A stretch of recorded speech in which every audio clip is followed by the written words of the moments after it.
Welcome back, humor consumers, to the Life Happens, Laugh Anyway podcast. I'm comedian Tracy DeGraff. I'm Cathrine. And we're your hosts. Yeah. We're ready. We're ready. What are we doing today? Today, we're doing episode number 16. Yeah. Sweet 16. Oh, yeah. Do you remember your Sweet 16 birthday? No. You? Yes. Oh. Want me to tell you about it? Oh, I could tell you want to tell me. One of my very dearest friends, Luann, who now lives in Alabama. Oh. We grew up together. Mm-hmm. She threw me a surprise birthday party. Aw. Yeah, in her basement. Very nice. Thanks, Luann. Shout out to Luann. I still remember that. Woo, woo. Act of kindness. Miss her. I haven't seen her in a long time. Aw. Yeah.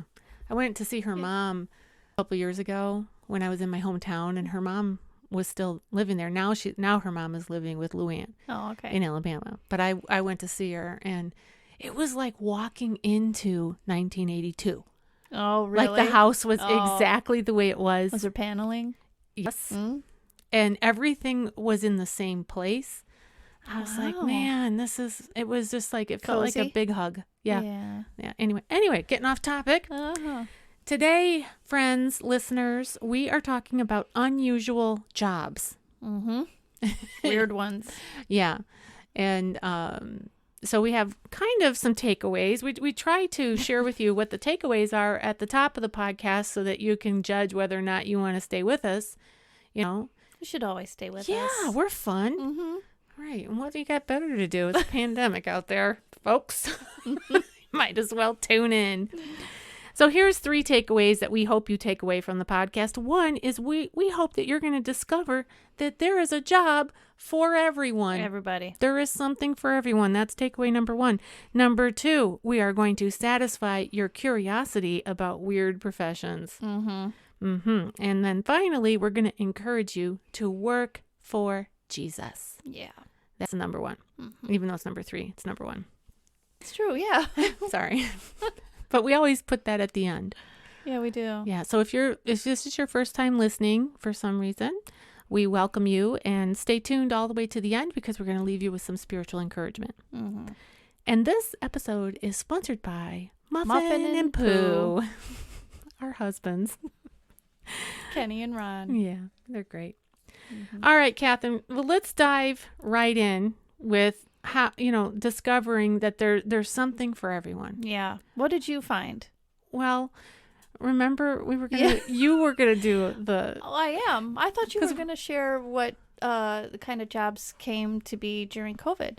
No. Oh, okay. Well, I know we talked about it earlier, but not just now. I think the medicine is kicking in.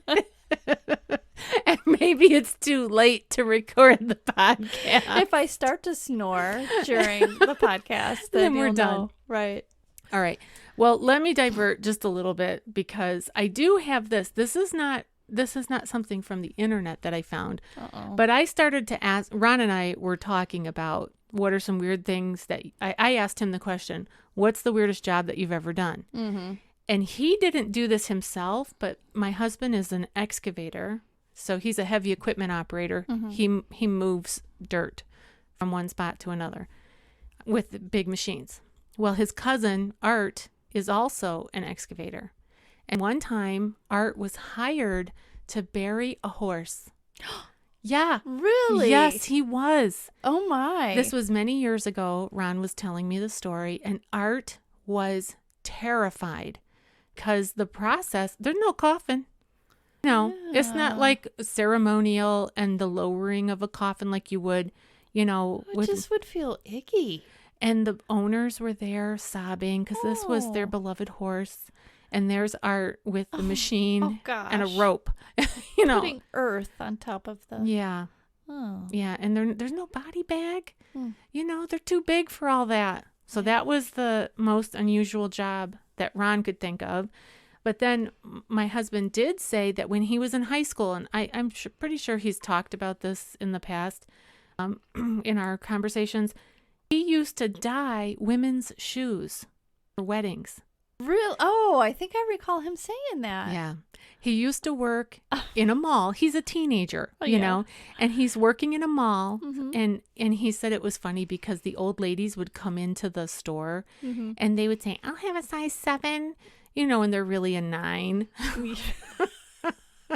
And Ron would have to try to shoehorn those fat old feet into a 7. And I'm just picturing he looked like, and he still is, like this sweet little boy. He's like Caleb, like my youngest son. Yeah. Yeah. Like, oh, And sorry, the old ma'am. he said that the old ladies used to say, well, my feet are swollen because I've been walking. So he's trying to jam these, like, I'm picturing like Cinderella, you know, like they're walking The around. sisters. Yeah. But his favorite part of that gig was he used to do, okay, this totally makes sense though, now that we're talking about it. Mhm. My husband is a little bit of a perfectionist when it comes to certain things. Mhm. He would dye match the shoes to the color of the bridesmaids' dresses. Like he would have a swatch of the dress. He got it perfect, spot on perfect every time. He was like the dye master. Where did he work? I forget the name of the shoe store, but his stepdad was like a regional manager for this small shoe store thing, and he got the job that way. My most unusual job was collating cookbooks. Oh, really? Yes. I was only 11 when I started this. Oh, my. Well, because all you had to do was walk Okay. around a table. I was just like a human collator. Uh-huh. So picture, it was in the back of a printing press office. Mm-hmm. There was a lot of paper around, a lot of stacks, no windows, no light, very dark. Ugh. And you know, I'm kind of spacey. That was my nickname in high school, Spacey Tracy. Mm-hmm. So I would walk and I would have to pick up a page of every pile. But sometimes I would get distracted and then I'd be like, what happened? So there are some sad cooks out there somewhere Oh, no. with missing pages Oh. to their cookbooks. Oh I'm my sorry. gosh. I feel bad about that. Yeah. Another weird job that Ron and I both did when we were teenagers was corn detasseling. Oh, I did that. Yeah. I did that too. Well, tell our listeners what that is, Catherine. So it is literally detasseling. So corn stalks, I think just the female ones, or maybe just the it's male one or the ones. other. I forget which Yeah. one has to be detasseled. They have those little fuzzy things at the top. And one had to manually go through the corn. You had to wear a sweatshirt in the middle of summer because the corn leaves pollen are and stuff. so. Oh, Well, the there was pollen, multiple reasons that you would want to be covered Yeah, up. The well, sun, the dew, the well, pollen, the everything. leaves were very, very rough. Yeah. And you could get your skin all scratched up. So. Yeah, so you delicate flower like Catherine. Okay, how much did you do that? How I- often? I didn't last long because I got heat stroke. Okay, so did you work So- like one day? Yes. Why are you? I don't knew know. it. I don't know if it was a day or a week, but I had such a migraine. You're like, I'm done. Anyway, you have to pluck. So you're reaching up high because the corn is very tall. Yeah. And you just yank it off, and a hard. cornfield. No, that's a lot. It's an all-day thing. You get up at the crack of dawn. You're out there in the middle of nowhere. There's bugs. Well, and I wasn't used to work. My Yeah. cousin Christy, who lived in Indiana in the Yeah. farm area, and Yeah. she's like, "Come do this for the summer." Yeah. And I just wanted to hang out with my cousin, so I was like, "Yeah, sure." Well, I didn't last much longer than that for corn detasseling. I did it every summer for several summers, but I would quit every single summer. Yeah. I would just make as much money as I wanted. And then I'd be like, I'm done with this job. Didn't you do something else? Your dad told me. Oh, that was bean walking. bean walking. That was a one day. And when once he and told done. me that, so I could still picture your dad telling me that. Okay, for those Tracy wasn't going to be a laborer. that's when I decided to go to college. Yeah. Yeah, I went one day of bean walking, which means you walk through bean fields and you pull weeds with your bare hands. That's what it is. Yeah. It's hard. And it was not for me. Mm-hmm. And when I got home, I collapsed on the floor and made it very dramatic. You could imagine. Oh, I can. Exaggerating and everything. Mm-hmm. And I said, nope, I'm going to college. I'm not going to be a field worker. I can't do it. And I wanted to mention this. My brother had a weird job growing up. Oh, yeah? Yeah, it had to be one of his first jobs. He was a muskrat hunter. Oh, cool. Yeah, he would trap them. I guess that's different than hunting. He would go out into we called it the bottoms. Along the river. Mm-hmm. He would go out there, and he was just a little punk kid, with these traps. Mm-hmm. And he would set the traps. I hope that people aren't offended by me saying this story. I mean, it's just what he did. I don't know. Mm-hmm. I know, whatever. I don't know what else to say. But he would set the traps. And muskrats are like little rodents. Water rodents. Yeah. Mm-hmm. They're like big. They're scary when they come up. Oh. But they don't have like the furry tail like squirrels do. I don't remember now. But their furs are valuable. And people, I guess, would eat them. I don't know. But he would trap them and sell the fur to this furrier guy. Mm-hmm. That's a weird job. Yeah. All right. So those are some unusual jobs that I've had some experience with, or I've known someone that's had some experience with. Mm-hmm. Why don't you share now what you've learned about some weird jobs that are out there? So there's several different sites, but they all kind of have the same listings pretty much. So here is one. Now, these are current jobs, the 10 weirdest jobs in the world. So one, a professional sleeper. I love that. Yeah. Who would hire a professional sleeper? Hotels. And I looked into it further. I went to other sites to see how true is this and what's the salary. And the salary ranged from, the average salary was $58,249 or $28 an hour to sleep in hotel beds. And one would have to sleep in it, write up a report, and, why aren't we doing that? And they're all over. So can we apply for that job? So I started looking like, I am an excellent sleeper. Can I go take my medicine and just go to sleep? I sleep like a baby anywhere I go. I would be given the best reviews. It was the best night's sleep. No, you don't want the employer to know that you sleep well anywhere. Oh, okay. Yeah, I could just sleep on a rock and be like, it was great. I think also hospital beds, places like medical places too, that they also. Tracy just gave me the funniest look. It's weird. Yeah, well, interesting. I guess they really do want you to be comfortable while you're staying in the hospital. I don't know. Well, okay. I've got a solution to a very big problem. We have a homeless issue in this country, right? Yeah, I know. Why can't those people get those jobs? They could go. Perhaps they don't want to do the extra I mean, you do have to write a report and you have to submit it. Okay. I think you probably have to have a computer. It was problem solved for about 2 seconds there. Then it went out the window. Good try, though. Yeah, okay. Nice of you to think of that. Yeah. Okay. All right. Next one, drying paint watcher. So that really does exist. I also looked that up on several other sites. And it's not only paint companies that hire, but other. Like they want to know how long it takes to dry. Mm-hmm. Is it dry? How certain mixes may have a propensity to dry better than others, stuff like that. And this is lucrative? I found that it was. And again, the salaries... Why aren't we doing that? I can watch paint dry as good as the next person. Okay, I would hate that. I would not. You wouldn't be able to do that. Are you kidding me? I could do it, and then I would have a bit at the end of that. If you're a professional paint dryer watcher, you're going to have some comedy when you walk out of that Well, gig. yeah, I could see you doing it for that reason. Yeah, but not long term. No. Probably not. No. Okay, scratch. I'm done. All right, next one. Mm-hmm. Full-time Netflix viewer.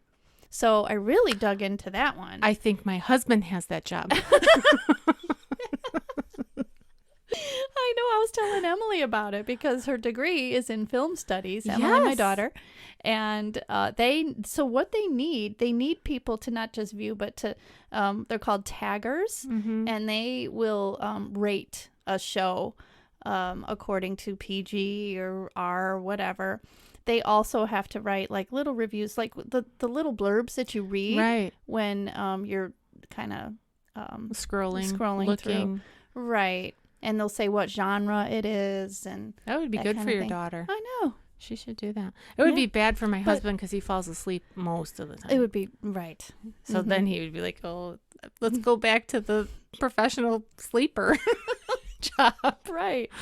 You know, and I went on the Netflix website Mm-hmm. and I looked at their job, openings Oh. and so forth. And it wasn't listed on there, but I found website after website that they do have this. So I don't know why they don't put it on their job postings, listings, but Maybe they have all the reviewers that they need right now. well, yeah, but I think, like when they put it wasn't just the openings, it's jobs that they, Okay. can apply for, whatever. Oh, the next one I thought was hilarious. A train pusher. You know what that is? No, what is that? So in Japan, I guess it's mostly in Japan. I couldn't find it anywhere else really.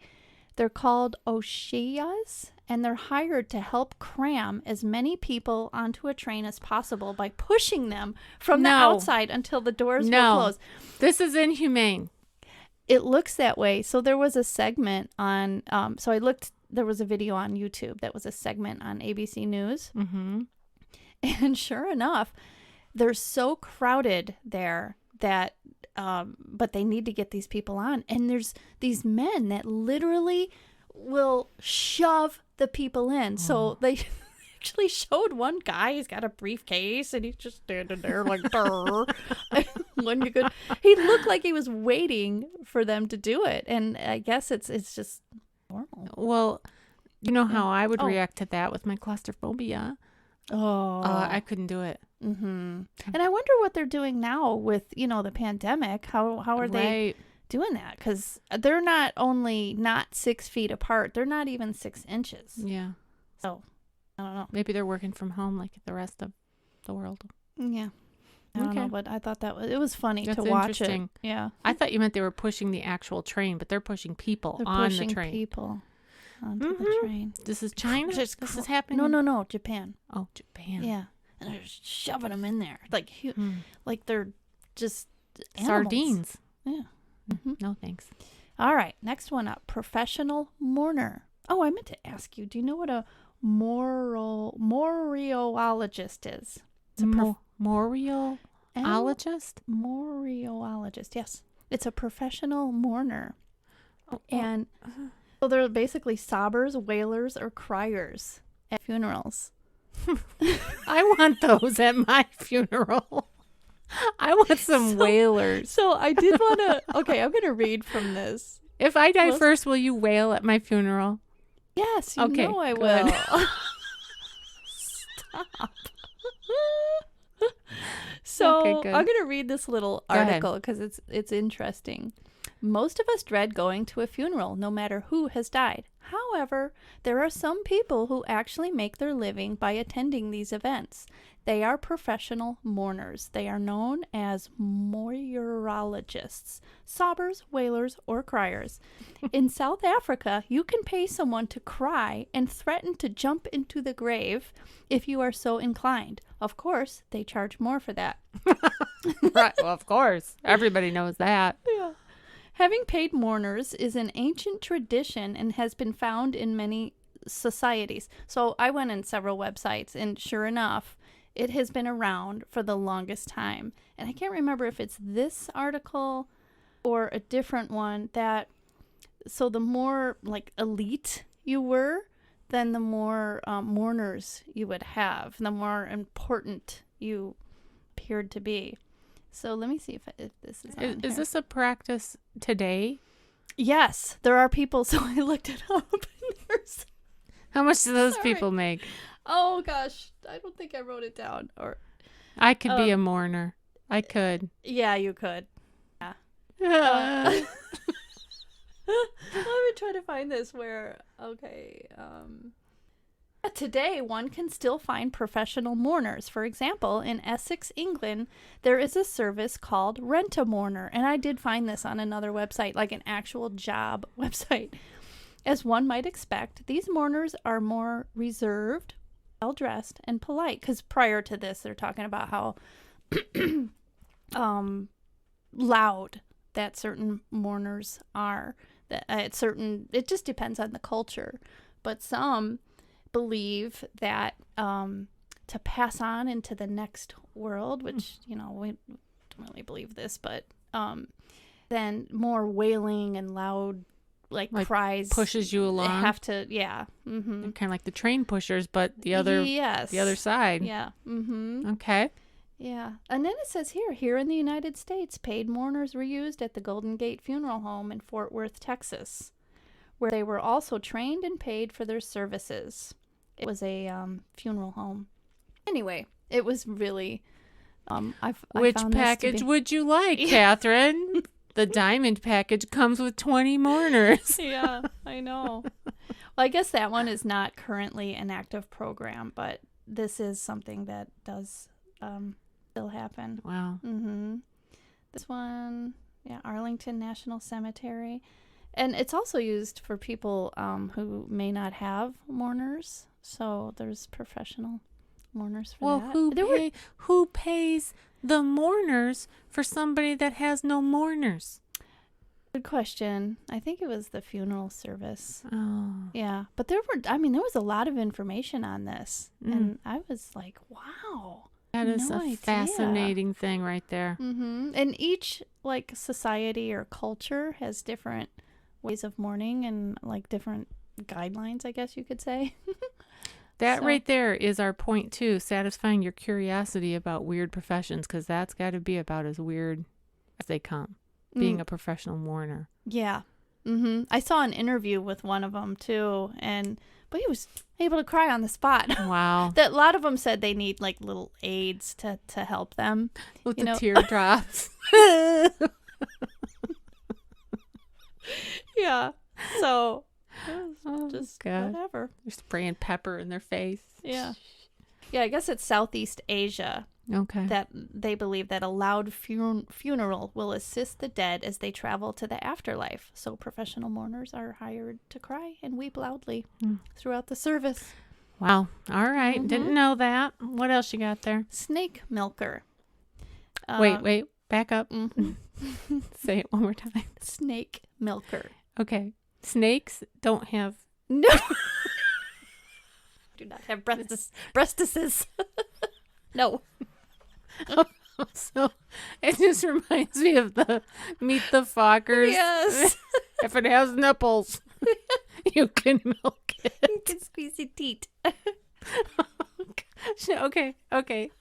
Snake milkers. Go ahead. Yeah, so the venom from the poisonous snakes is needed to collect in case they bite venoms. You. Right. Mm-hmm. And other medicines. I'm not going to apply for that. No, you're not. No way. But if you could have jumped into my head when you said snake milkers, and I'm like, wait, there's no way. No, I saw that you were kind of thinking what. Yeah. All right. Now this one, I could have done. What is until I read what the qualifications are.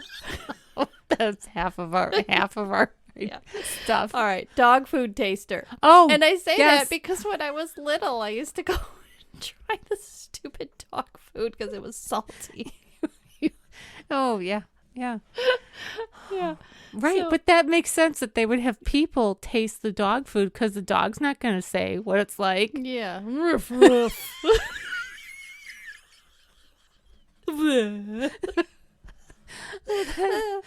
So I guess they have to be highly skilled researchers, and have doctoral degrees. I got this from how stuff works. Oh, wait. My mind is blown. Okay. You had me at the snake milk, and now you've got me at you have to get a doctorate degree to taste dog food. Mm-hmm. No. It's like a science. Whatever. It was boring. I didn't read the whole thing, but I jotted down. Oh my gosh. Highly skilled researcher and doctoral degree. That's like 20 years of schooling to taste dog food. Yeah. You did it for free. I could have gave my opinion. I mean, if a human doesn't like it, the dog's not going to like it. Well, that's what the article said. Okay. And then, I'll go with it. So there's like all this stuff with smell, like also too, like even if the dog likes liver and things like that, you don't want your house to smell like that. So then these people like just do all that science stuff. Okay. The next one, it's hard to say. Odor judge. I keep wanting to say order judge. Okay. Odor judge. And here it says, in order to test the effectiveness of new products, odor judges are hired to smell volunteers' breath, feet, and armpits. Ooh. They make sure their judgment is accurate. The members of staff have their sense of smell tested monthly. But I looked into this to see, okay, it can't be just that. It has to be something else. And sure enough, on Career Trend, this is a real job. The salary kind of fluctuates between $19,000 a year and $52,000 a year.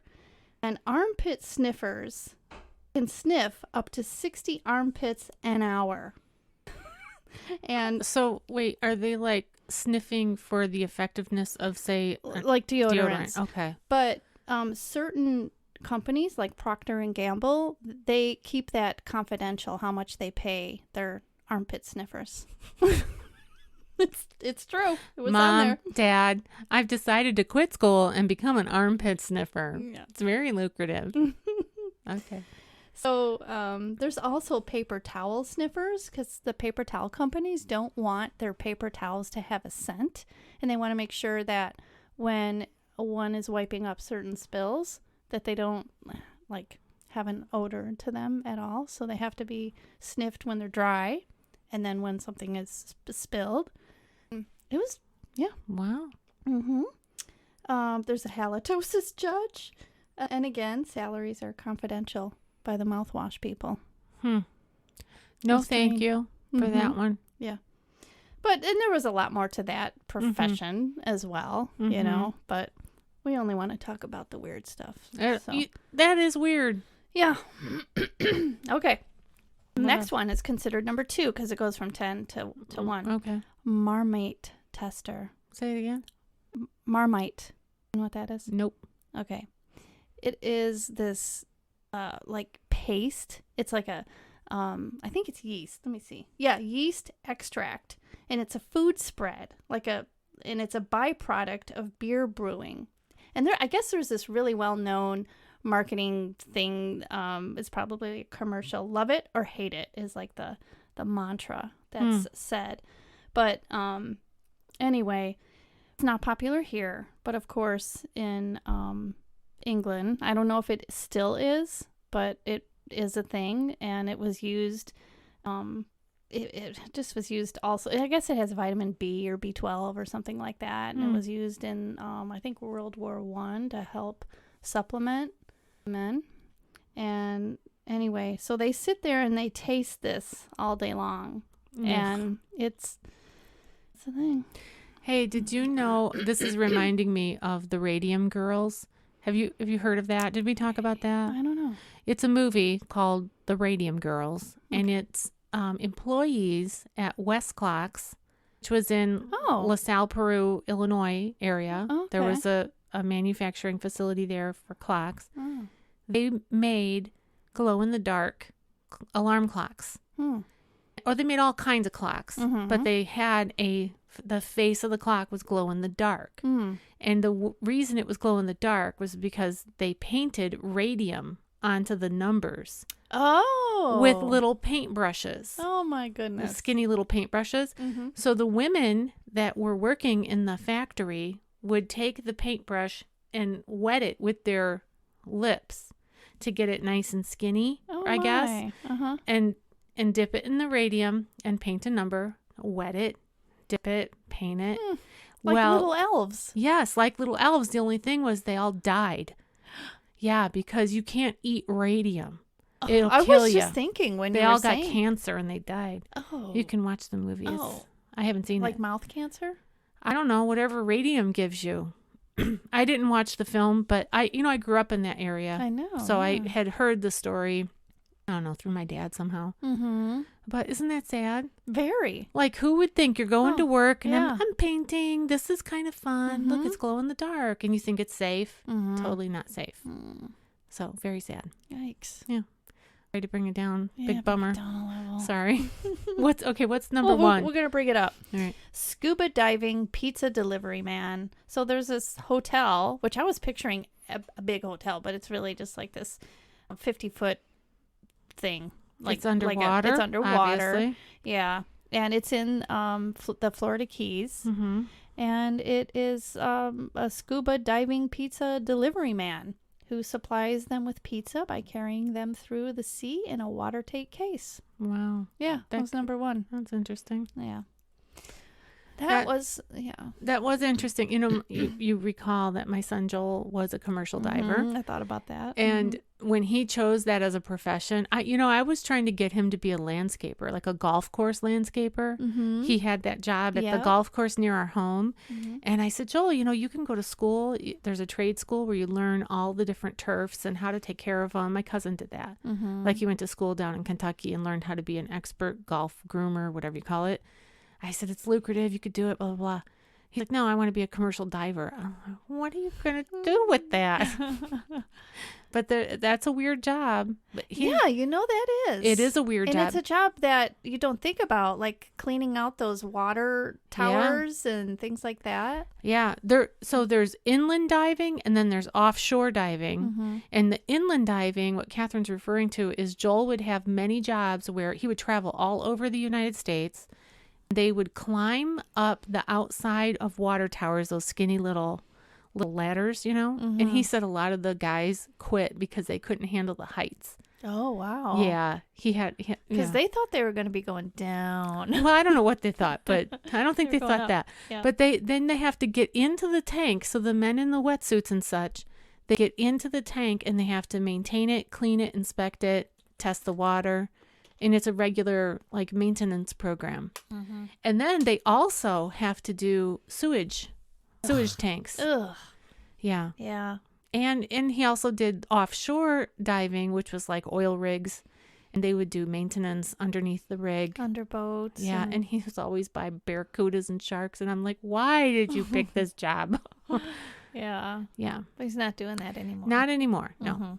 But that's not a long-term gig. It's not like you can do that till you're 65 or 70. I mean, you have to kind of really a really taxing. Young and dumb man's game. You got to be young and fearless and yeah. Okay. Well, sorry, Joel. not dumb. No. Fearless. Fearless. Courageous. Yes. AKA dumb. Sorry.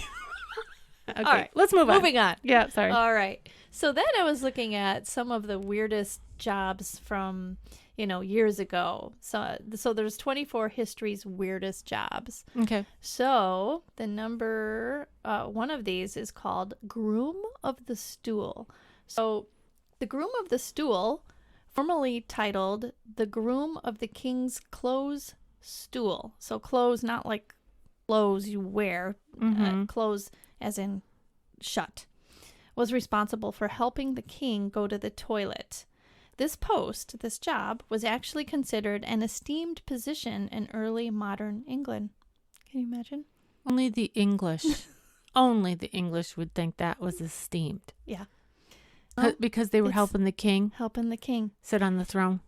Sit on his throne. Yeah. The other throne. Right. And I'm looking at it, and it's made of, it looks like velvet or velour seat, and the little hole is quite small. So I can't imagine the muck on that velvet, because... Not talk about that. Just, ugh. What's the next one? All right. So the next one, resurrectionists. So I thought, what could that possibly be? So resurrectionists, or their other title is really called grave robbers. So... And have you heard of that? No. Really? Grave robbers? Yeah. No. You've never heard that term? Okay. So, where would I hear that? Well, I can't recall where I've heard it, but I've definitely heard of that term. I've heard cradle robbers. Yeah. Yeah. Well, anyway, they would dig corpses out of graveyards and sell them to medical schools. Wow. Yeah, for research. But and they were considered, I can't remember which article it was. Is it a crime or a job? Well, there was a lot of controversy over it. So, it was a job, and doctors would hire them, but then sometimes doctors would claim they didn't know where the bodies came from, but because they couldn't refrigerate bodies way back then, Right. and I guess they only got cadavers from people that were hung. Well, not everybody's hung, so so they would. So go to see a fresh grave. Be like, oh. and they just go there, and like I said, they were body snatchers, I think is what another name they were called. I wonder if people were not. I wonder how they felt about the next life. Like, were they afraid that, like today, you can donate your organs, and it's quite encouraged. Be an organ donor. It's like there's ads and public service announcements and billboards and stuff. Be an organ donor and give life that gives life, or whatever. And, I have a little cousin who has somebody else's heart because he needed a new heart. And so the other person obviously had to make a big sacrifice, or didn't have to. They whatever. Anyway, I wonder if they thought they needed to stay intact. Well, I believe that is the case. For the spiritual stuff. Right. I was reading this article that people started to kind of warm up to it, I guess you could say, or get used to it and understand the research necessity. And so people started to change. But there was still the problem of these grave robbers going in, and because the researchers, I guess you could call them, they needed more bodies. Yeah. And so it was a dirty business, and it was considered one of the lowest forms of life. Like, they were considered just low life. The grave robbers? Yeah. And some of them would exhume, like, the body by the head. So they'd go in and just yank it with a rope. And others, this is, I think, the strangest thing, too. They would, like, create this tunnel and pull them out, just the body, because if you left the shroud and the coffin, well, it didn't seem like there was a coffin, but if they left the shroud and let's see, and the grave goods is what they said, they would leave that part in and only remove the body because the court sentences were lighter for just the body snatching alone. That's weird. That's very weird. Yeah. So you're going to get more time in jail if you take the shroud and the grave goods. Yeah. Okay, I'm glad we're not there. Yeah. But anyway, that was something that I got sidelined on too. I was like, what? It's just, that's where that term came from, the body snatchers or the body grave robbers. And wow, I didn't know they really existed. All right. What else we have? Oh, a fuller. So fullers were responsible for ancient Rome's dirty laundry. So they would stand in these like big tubs, and they would, and I guess, I couldn't believe this, so I checked into it. It says here, fullers had to stand in tubs filled with water and alkaline chemicals. Oftentimes, that meant stale urine collected from public restrooms. So then they'd have to stomp and scrub and wring the cloth to get it clean. So I looked into that too. And the profession itself was a really good profession. And because, the Romans just always wanted to be flashy and dress and look good and all that. Mm-hmm. So the laundry had to be done all the time, right? But I'm thinking, if the laundry is done in urine, how is that clean? How could they feel important? But that's what they did. That's weird. Yeah. All right. A rat catcher. So rat catchers, they snagged the disease-carrying rodents that once ran rampant in residential neighborhoods. So that was a thing. Sorry. I just yawned, but I didn't want to yawn out loud. There's always that look that a person gets, like, I'm sorry. so trying not to do it. Okay. A whipping boy. So, whipping boy, how do you solve a problem like disciplining a spoiled young prince? What do? You whip him. No. You give them a friend to play with and then beat the kid whenever the friend whenever the prince acts up. Sounds healthy, right? No. No, right. I know. But So- you've just enlightened me because I've heard that term used in a derogatory way, like you're so-and-so's whipping boy. I never knew what that meant. You know, it is amazing where so many terms that we have or phrases, they do have roots. Right. Well, like the body snatchers, the grave robbers, and now this, the whipping boy. Gosh, the more I learn, the more I realize I don't know. Mm-hmm. I guess that's I remember learning learning. about, I was on some kind of tour, and like sleep tight, that is, they literally had to tighten like the ropes on the bed each night, See, I didn't know before that under the either. mattress. Yeah. I've seen those So- antique beds with the ropes Mhm. and they So creak. sleep tight came from that. I mean, there's so many things Yeah. that are kind of neat like that. All right. I think a lot of people know this because of the famous movie that came out not long ago, but a computer was an actual title. It was somebody's work title, usually women, before electronics took over.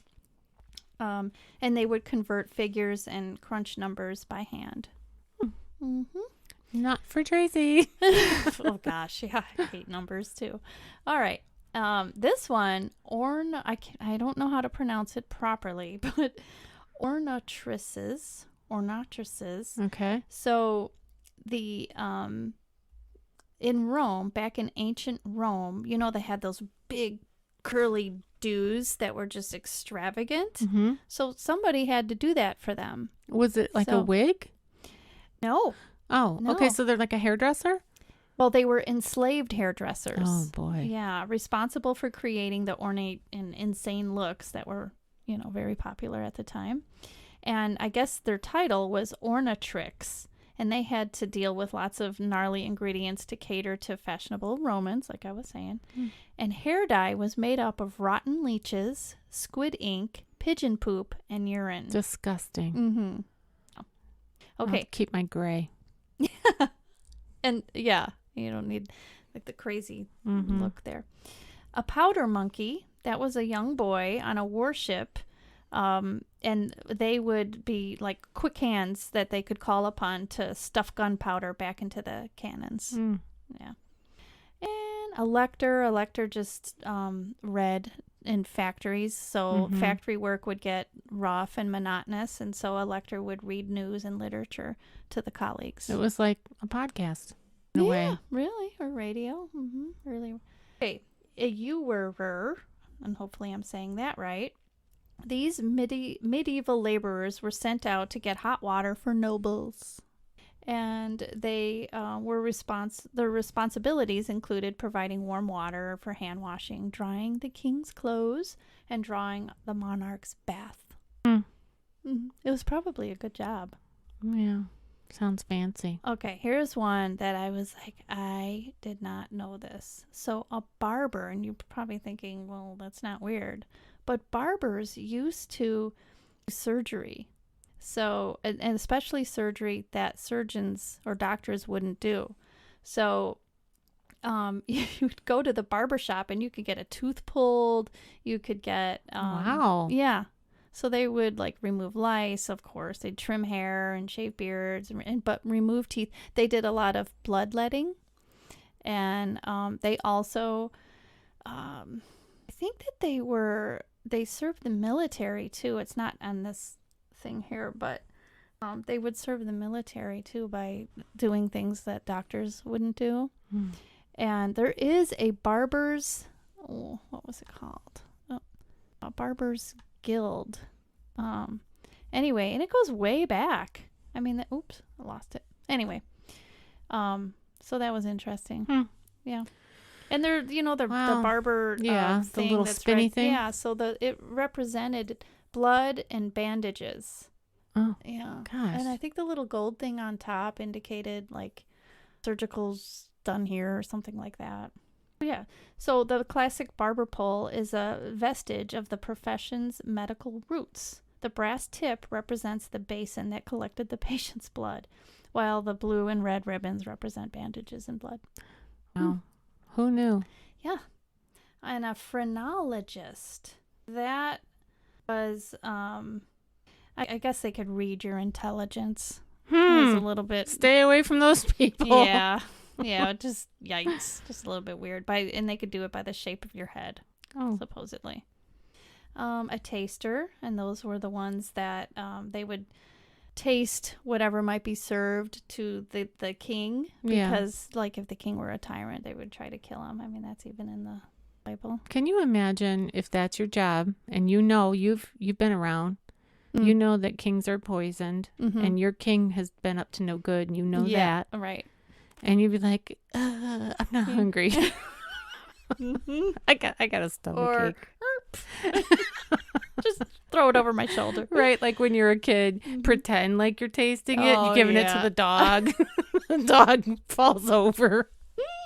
Oops, what happened? Well, he was old. Yeah. Or if you didn't have a dog. I had an accident.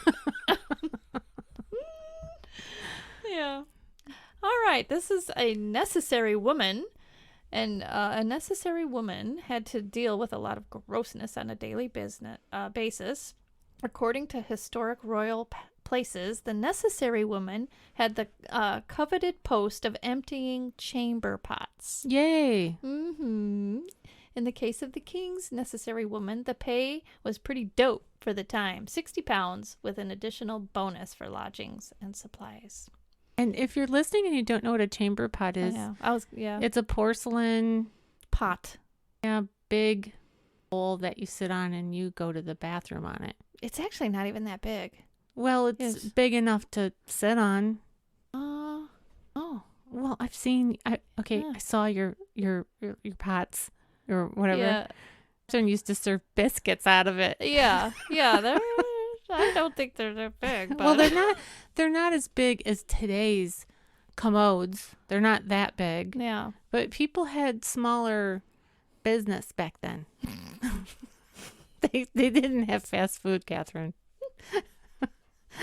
They had, boar. That's all. They just ate boar. Well, and the thing is that they weren't big enough to where you could just keep going in the same. They would have to be emptied a lot because.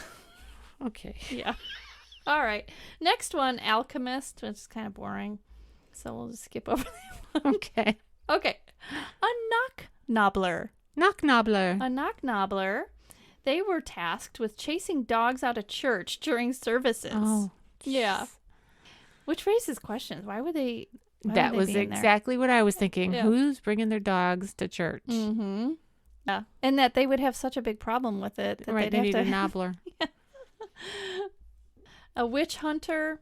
Yeah, that's not really interesting either. But these people it was a full-time career for some people. But they would just search for witches.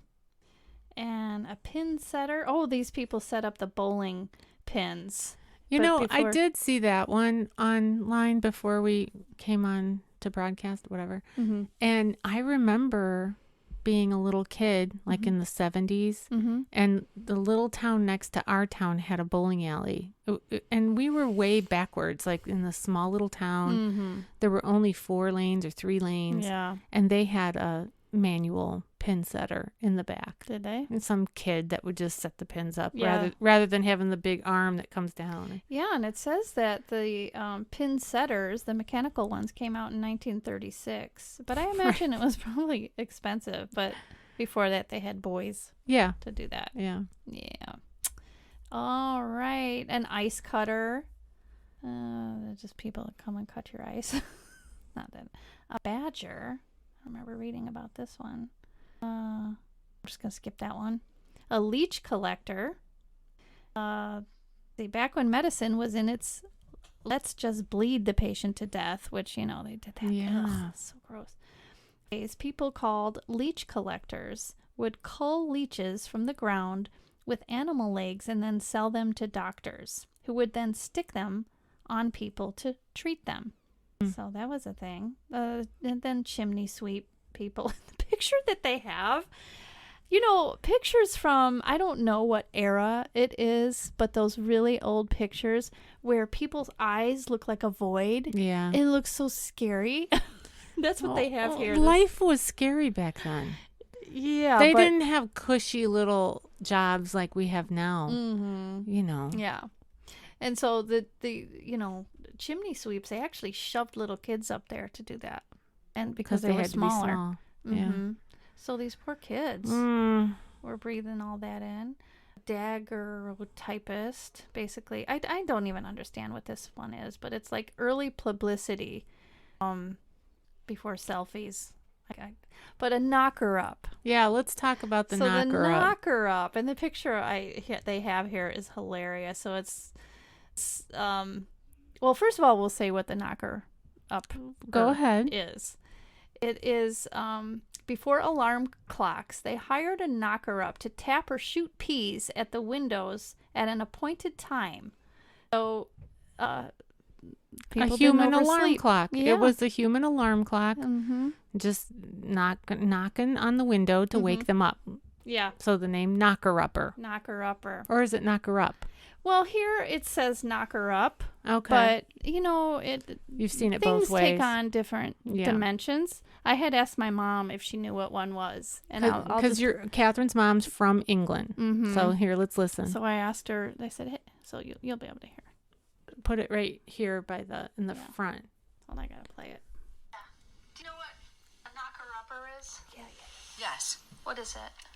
It's a man in the olden days where he would get up early in the morning because people didn't have alarm clocks back in back in the day, and he would come and knock them up. How would he do that? On a pole. Like he had a pole and he tapped on the window? Yeah, something like that. I never saw it. Are you sure it was a man, not a woman? No, not a man. Not a woman.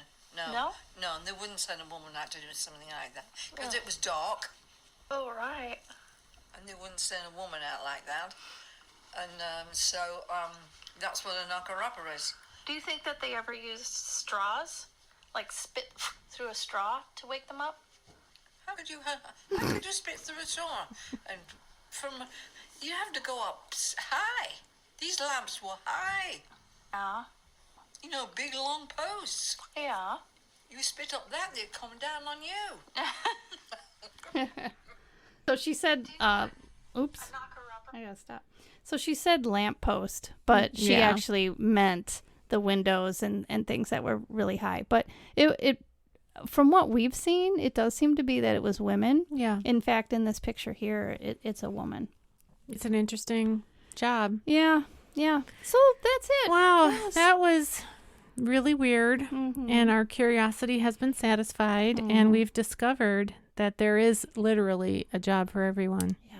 So let's wrap up our podcast with some encouragement to work for Jesus. Let's do that. And Colossians 3:23 and 24 is a familiar passage to many Christians. And if it's not familiar, I will read it for you. It says, whatever you do, work at it with all your heart, as working for the Lord, not for human masters, since you know that you will receive an inheritance from the Lord as a reward. It is the Lord Jesus Christ who you are serving. That really is how I try to work when I'm working. I do try to remind myself of that. Yeah, It helps. It helps because we all have, toil from time to time. The corn detasseling, the bean walking, the knocker-upping. It's no fun sometimes. And Catherine and I, in the past, we both worked in customer service. And that can be a trial because when you're on the other end of the customer service counter, you're, oftentimes dealing with people who are disappointed. Karens. Yes, we did an episode about Karens. But when you have the perspective of you're working, you're doing your best, working hard, not for pleasing other people, but for pleasing the Lord, and knowing that your inheritance, like knowing that this world is not all there is for us, that's where true peace comes from, and that's where your hope comes from. So that's where we want to leave you today. from the Life Happens Laugh Anyway podcast. And we hope that you'll join us next time, because our next episode is, Are We Addicted to Technology? And the answer to that is yes, for sure. Right. So, well, I'm comedian Tracy DeGraff. And I'm Catherine. We'll see you next time. Bye-bye.